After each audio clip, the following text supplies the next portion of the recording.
créer TikTok.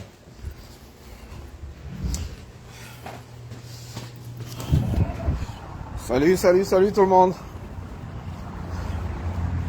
Bon, voilà. On se connecte les amis, on se connecte. Petit live.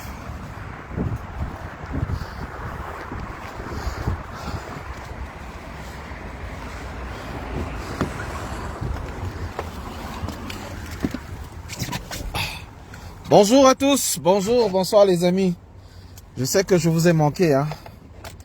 Je sais que je vous ai manqué. On partage le direct s'il vous plaît, partageons le direct. Je vais vous laisser avec une musique de Richard Bonnard. Musique sur laquelle je n'ai aucun droit. Et je vous invite à taguer Marlène Mvutu s'il vous plaît. J'ai un message pour cette dame. Partageons le direct et taguons Marlène Mvutu. À Guizo Mono également, j'ai un message pour elle. Mais en attendant, je vous laisse écouter du Richard Bonnard, le temps de partager. 30 secondes et on commence. 30 secondes et on commence. Bonsoir à tout le monde. Je sais que je vous ai manqué. Ça va être un live très court, 10 minutes. Donc partageons le direct, on se fait un petit live. Et partageons massivement. Et on se reprend juste après cette belle musique de Richard Bonnard.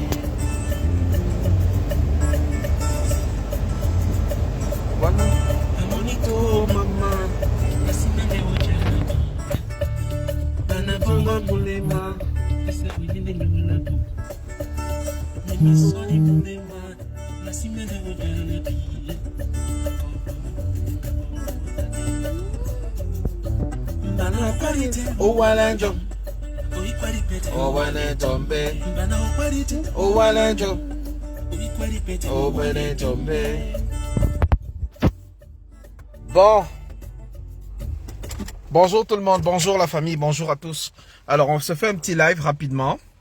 Vous avez vu depuis quelques jours, voilà, je vais vous inviter à mettre les cœurs s'il vous plaît, massivement les cœurs. Et je vais vous inviter à taguer le nom de Marlène Mvutu. Sa page c'est Patience Mvutu. Je vous invite parce que j'ai pas pu bien taguer comme il se doit là. Alors je vais vous inviter à taguer, à mettre son nom en commentaire s'il vous plaît. Parce que j'ai 3 questions pour elle. J'ai 3 questions pour cette brave dame. Déjà, beaucoup l'ont déjà dit, Karine, Calibri, tout le monde.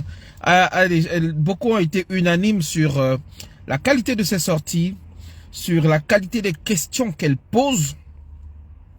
Partageons le direct s'il vous plaît. À peine on a commencé qu'il est déjà attaqué. On se donne 10 petites minutes, on met les cœurs, on partage, on se dit 2 mots et après on se dit bye bye. S'il vous plaît, c'est vendredi soir, je vais pas pour vous retenir longtemps. Bonsoir Roxane, bonsoir à tous ceux qui sont en train de se connecter. Bonsoir à Lydia, bonsoir à Bisbatanga, bonsoir à Gisèle Feuzeux, bonsoir à Augustin Kamini, à Claudette Lemay, bonsoir à Gingomsi, bonsoir à Nas Yam, à Jackson Tualak, à Charlie Defo, à Kamgan Flore, à Fabienne Di Makone, à Coups Yaounion, à Jaden Smith. Alors, tout d'abord, je vais commencer ce direct en rendant un vibrant hommage à l'équipe nationale du Congo, qui, à travers un geste, le pistolet sur la tempe et la main sur la bouche, silence pendant l'hymne national de leur pays, a marqué l'histoire. Bonjour Gisèle Atouba. Ils ont marqué l'histoire parce que voilà un génocide de plus de 20 ans. À l'est du Congo, dans les régions de Goma, dans les régions de l'est, toute la région de l'est congolaise, qui est envahie, exploitée. Les enfants sont tués tous les jours, les femmes sont violées tous les jours, et que la communauté internationale, l'Union africaine et tous les peuples africains sont silencieux. Le symbole sur la bouche pendant l'hymne, c'est de dire haut et fort que nous sommes à la Coupe d'Afrique des Nations, nous passons des moments de joie, mais nous nous taisons face à la douleur de notre peuple qui est assassiné tous les jours dans notre pays, pour lequel nous refusons de chanter aujourd'hui et d'exprimer haut et fort les douleurs de notre peuple du côté de l'Est Congo. Bravo Congo. Bravo Bemba, le capitaine. Bravo à tous ceux qui ont lancé cette initiative. Pour ceux qui me suivent régulièrement, ils sauront que j'ai toujours demandé que l'équipe nationale du Cameroun passe ce genre de message. Un brassard noir en signe de deuil pour ces Camerounais qui sont assassinés dans le nord-ouest et le sud-ouest. Eux aussi sont des Camerounais. Ce sont des Camerounais qui meurent là-bas. Ce ne sont pas des étrangers. Qu'on soit militaire ou qu'on soit étudiant, qu'on soit élève, qu'on soit amba boy ou je sais pas comment vous les appelez, qu'on soit sécessionniste, ils sont tous Camerounais. Et demander que cette guerre s'arrête, ce n'est pas trop demander. Demander que les Camerounais s'asseyent ensemble pour parler et mettre un terme à cette tuerie et ramener la paix, ce n'est pas trop demander. C'est pour ça que j'ai prié de tous mes voeux que les Congolais fassent un message fort. Souvenez-vous, jusqu'en demi-finale, ils n'ont pas fait ce geste. Et je suppliais. J'ai fait un live avant l'heure soit coupé. Ils ont recommencé. Je ne sais pas si on est encore en direct, mais là, le live est sacrément attaqué. Je n'ai même parlé de personne, que ma page est surveillée par ces gens. C'est pas grave. Si au moins vous êtes là, faites signe. Envoyez des cœurs, mettez des partagez et rassurez-moi que vous êtes encore en direct. J'ai prié de tous mes voeux pour que les Congolais fassent ce geste au bon moment. Et comme par union de prière, ils l'ont fait. Et c'est une leçon pour le Cameroun. Dénoncer les crimes, ce n'est pas choisir un parti politique. Dénoncer les crimes du peuple, c'est choisir le peuple. C'est de faire corps avec le peuple. C'est de dire les aspirations du peuple. Et le peuple du Cameroun veut la paix. Appelez-moi donc Marlène Mvutu, c'est elle que je l'appelle ici aujourd'hui. Appelez-moi également mon frère Guizot Mono. Appelez tous. Appelez-les tous. Appelez tous les Camerounais qui ont soif de paix. J'aimerais leur dire que de ce que j'ai compris des sorties de Marlène, c'est le cœur lourd qu'elle parle. Elle assume d'abord d'avoir été longtemps une biaïste. Elle assume son passé. Elle n'a pas choisi d'être la fille du professeur Gervais Mendozé, au moins de sa famille. De ce que j'ai compris dans ces sorties, il y a une colère. Il y a une colère sur la façon dont le professeur a été traité sur le plan judiciaire. Et elle voit donc le parallèle entre ce que son père, son feu père a vécu et ce que beaucoup de Camerounais vivent aujourd'hui. Elle choisit donc de dénoncer. J'avais simplement deux questions pour elle. Ma sœur Marlène, les gens t'attaquent un peu partout. Tu as choisi le combat des Camerounais. Tu as choisi le combat du peuple. Mais il y a une question qui est revenue plusieurs fois. Il y a une question qui est revenue plusieurs fois. Et j'aimerais te la transmettre. Bonsoir mon frère Guizot Mono. Je pense qu'il est dans le direct. Bonsoir à toi Guizot Mono. Bonsoir à tous les autres qui nous rejoignent. Il y a beaucoup qui disent, si tu n'avais pas vécu la douleur de la mort de ton papa, tu ne serais pas en train de dénoncer aujourd'hui. Je ne suis pas d'accord avec cela.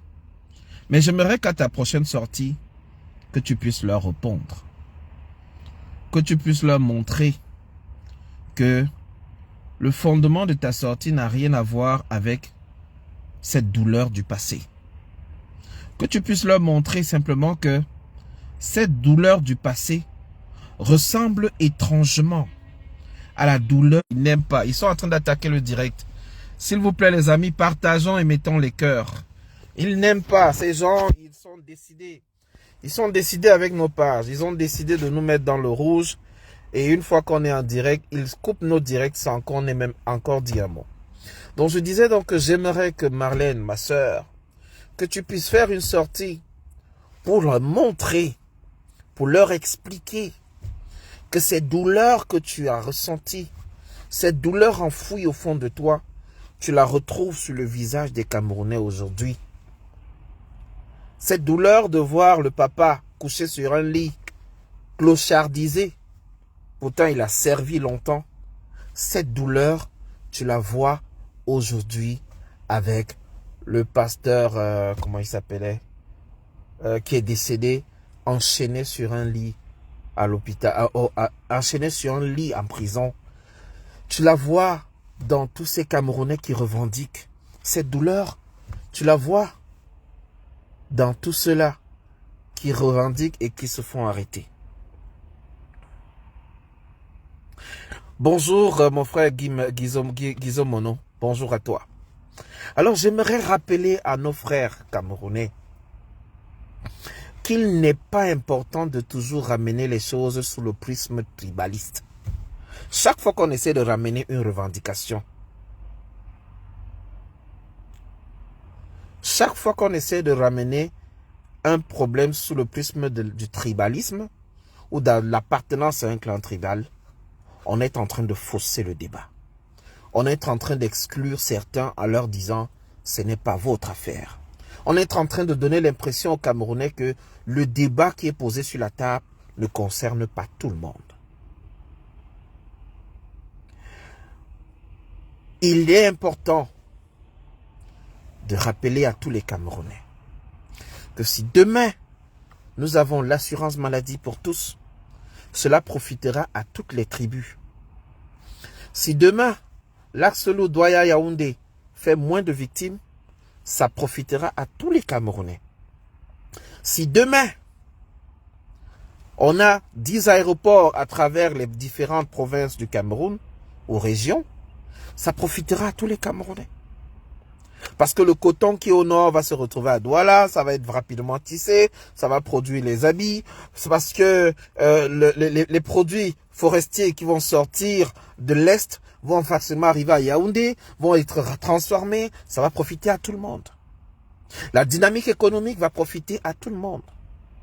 Alors, revendiquer le bien-être des Camerounais, ce n'est pas. On essaie de le bloquer. Ouf. Le live est sacrément attaqué, les amis.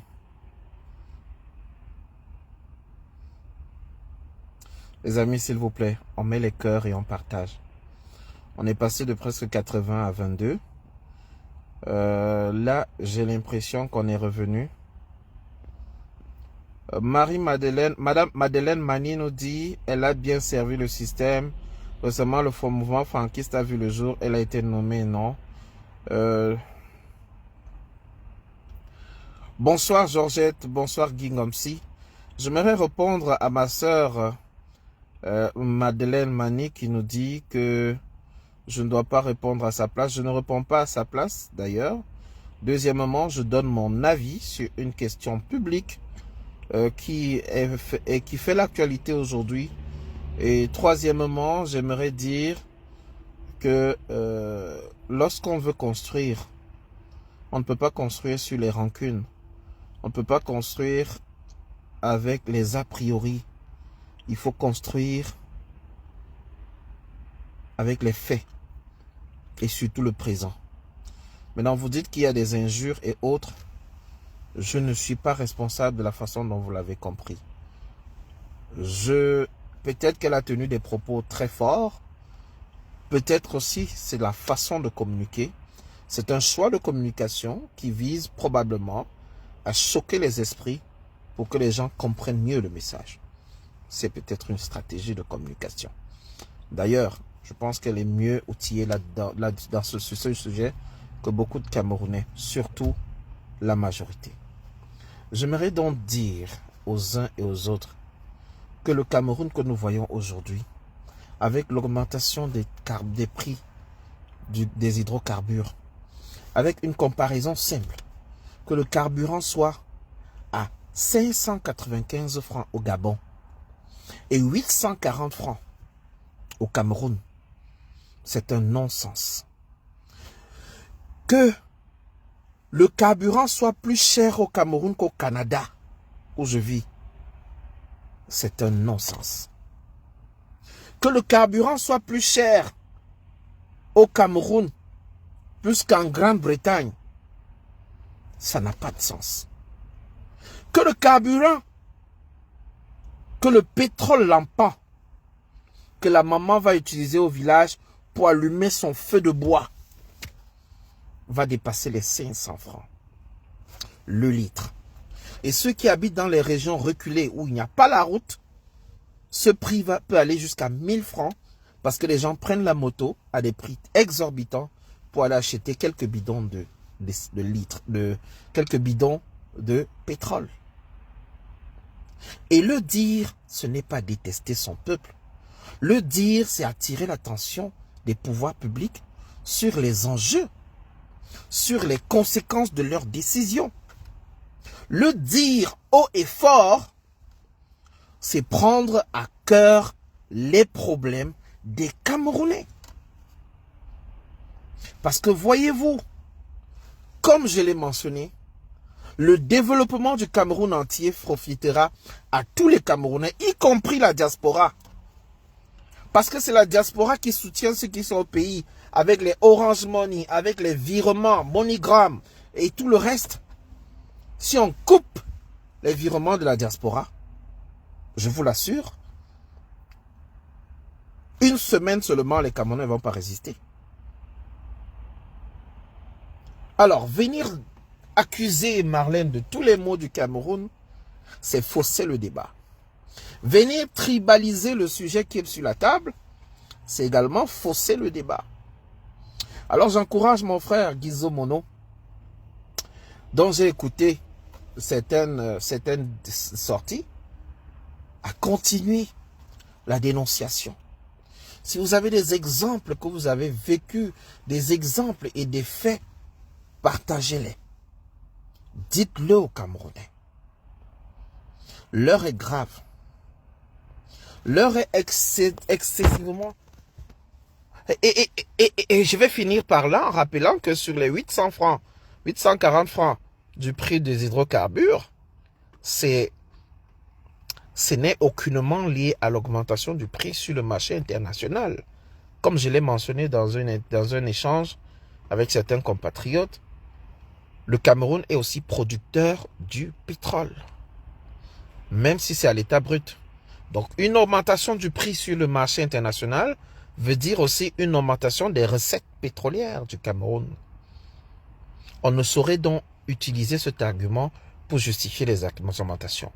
Il y a 1 an et demi, je vous l'avais dit ici, dans un live, que les prix vont augmenter. Ils ont augmenté simplement parce que ce sont les exigences du FMI. Parce que ceux qui sont allés prêter de l'argent au FMI ont donné pour argument qu'ils sont en train de subventionner le pétrole camerounais. Pourtant, il y a plus de 20 poches d'impôts dans le prix qui est vendu à la pompe. Le prix, lorsque ça entre à la SCDP, c'est autour de 490 francs. Mais le prix à la pompe est de 840 francs. Les enjeux sont importants et tout ça est lié à de nombreuses rétrocommissions. Je vous confère la vidéo du député Cabral Libi, qui l'a assez bien expliqué. Il y a des détails sur lesquels ce serait bien de revenir, mais en gros, il a expliqué à peu près comment ça se passe, les rétrocommissions. Et l'intérêt que certains ont à ce que le Cameroun n'ait pas une raffinerie. Parce qu'avec 250 milliards, le Cameroun pourrait se doter d'une raffinerie, transformer son carburant et le vendre d'abord local avant de vendre l'excédent à l'étranger. Pourquoi ça ne se fait pas? Pourquoi M. Charles Metouk, qui avait amené ce projet et qui avait demandé le financement d'une raffinerie, s'est vu accusé de tous les maux et se retrouve en prison aujourd'hui et le projet est détruit? Pourquoi la raffinerie a pris feu en 2019 alors que les simples frais d'assurance n'étaient pas payés? 5 ans plus tard, est-ce que le projet a vu le jour? Autant de questions que les Camerounais doivent se poser. La vie devient de plus en plus chère. Et les Camerounais sont en train de fuir le bateau. Beaucoup cherchent le visa pour l'étranger. Beaucoup courent vers la rue de la Libye malgré les guerres. Voilà, Madame Madeleine Mani, vous le dites. Il n'y a ni eau, ni électricité, ni route, ni boulot, rien.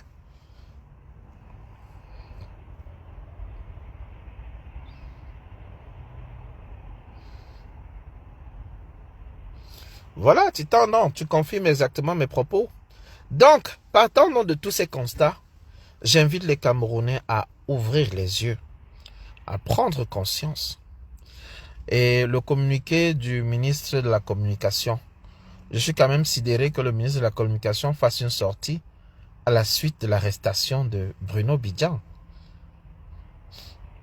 que je salue ici.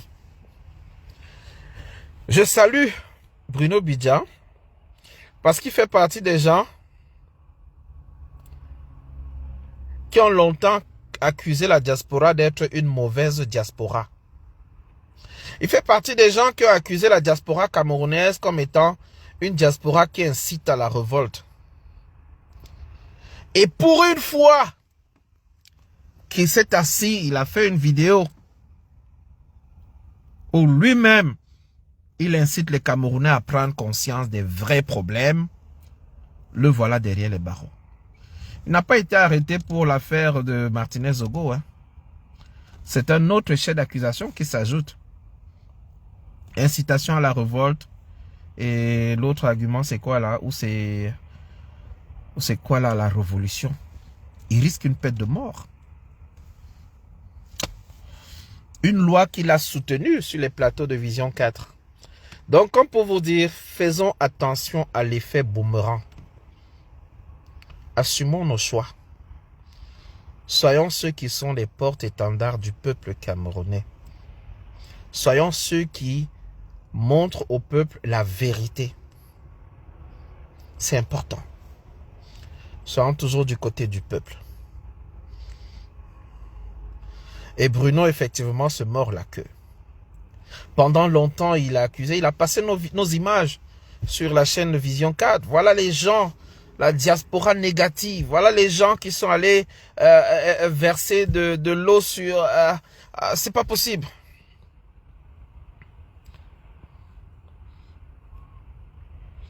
Je suis totalement d'accord avec vous, monsieur Guizot Mono. Il va falloir créer une plateforme de discussion pour formaliser une feuille de route pour 2025 avec les représentations de toutes les régions du Cameroun.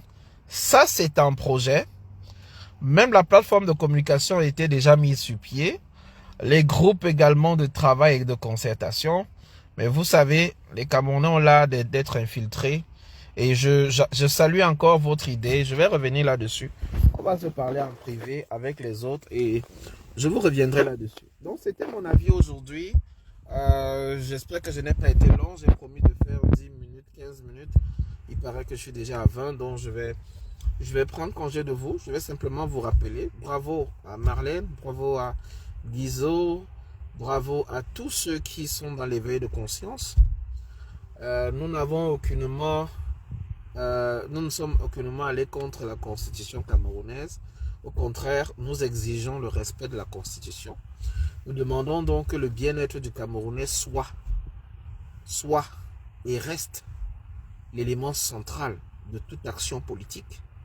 Nous souhaitons donc, comme le dit la constitution, que les Camerounais étant égaux devant la loi, égaux devant les institutions, que nous en prenant les décisions, on pense également aux mamans qui sont à l'arrière-pays, on pense aux enseignants qui n'ont pas de salaire, qu'on pense aux enfants handicapés, qu'on pense à tous ces enfants, à tous ceux-là qui n'ont pas la bouche pour parler, que nous soyons la bouche de ceux qui n'ont pas de bouche, que nous puissions relayer au peuple camerounais les réalités de nos 10 provinces et que partant de là, les uns et les autres puissent se lever et construire ensemble ce beau pays. Je peux vous assurer, on a fait le tour du monde, on a visité des pays, l'Afrique de l'Ouest, l'Afrique de l'Est, l'Europe, l'Amérique. Le Cameroun fait partie des plus beaux pays au monde et des plus riches au monde. Hélas, vous tous savez c'est quoi le problème. Les Anglais parlent de lack of will. Vous connaissez le problème. Il faut simplement résoudre le problème. Et que Marlène se lève et dise, le président en 2025 a déjà 92 ans. Il faut qu'il aille se reposer. Et qu'on voit toutes les sorties sur elle. Est-ce qu'on est vraiment en démocratie? Est-ce qu'on respecte véritablement notre constitution? N'a-t-elle pas aussi le droit de donner son avis? L'avis de chaque Camerounais compte. Et la vie, parce qu'il y a une différence entre l'avis, votre opinion, et la vie, V-I-E, de chaque Camerounais compte. Et ça se vaut. Sinon, on n'est plus dans le respect de la Constitution. Donc, chers compatriotes, tenons-nous la main. Soutenons-nous dans les mauvais comme dans les bons moments. Mais n'oublions pas que notre seule mère, c'est la mère patrie. Notre vraie mère, c'est la mère patrie. Et celle pour qui nous devons nous battre, c'est pour notre patrie. Et non pas pour notre tribu. Nous sommes d'abord Camerounais, avant d'être de quelle tribu. Et je suis toujours sidéré de voir les gens ramener le débat. Pardon. Je vois les gens ramener le débat à la tribu parce que c'est incroyable. Il y a des enfants qui sont de pères nordistes, de mères sudistes, de grands-pères de l'ouest et tout. Et de voir tout ce qui se passe, c'est gênant. Donc, voilà. Les Camerounais agonisent, c'est vrai.